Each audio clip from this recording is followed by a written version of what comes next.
Welcome to First Page Fridays, a video series from the Ames Free Library. Join us each week as AFL staff share the first pages of books from a wide variety of genres. We'll read everything from new releases to titles from the library's most popular authors and even some of our personal favorites. The Accidental President, Harry S. Truman and the 4 Months That Changed the World, by A.J. Baim. Part 1, April 12, 1945. In the future, Harry Truman would remember April 12th as the day the whole weight of the moon and the stars fell on me. He would recall the phone conversation that started it all, and the drive to the White House in the rain.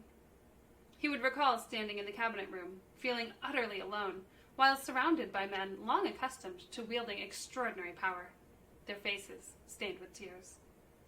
He would recall how the 35-word presidential oath, which saw a transfer of power unparalleled in history, in his words, took hardly more than a minute to recite.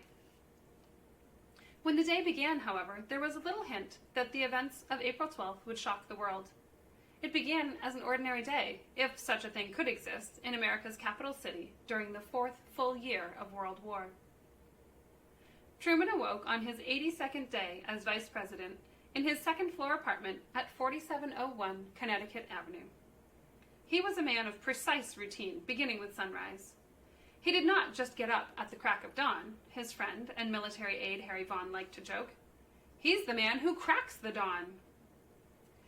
Truman had spent much of the previous 4 years moving from hotel room to hotel room, train car to train car, and there were many solitary nights in Washington. He was a man who suffered loneliness with intensity, so he fancied the days when he woke with his wife next to him. They kept separate beds, as was the custom at the time, and with his daughter in the next room. Here was his living room, with his familiar chair in the corner next to his piano, his phonograph and his favorite records, Mozart, Beethoven, Bach, Mendelssohn, beautiful harmonies that make you love them, he described this music. Here was his reading lamp and his bookshelf full of favorites, a biography of his hero, Andrew Jackson, by Marquis James, and a study of the ancient world called Plutarch's Lives, among others. In the small kitchen, bare walls framed a black door which held a hook where Mrs. Truman hung her apron.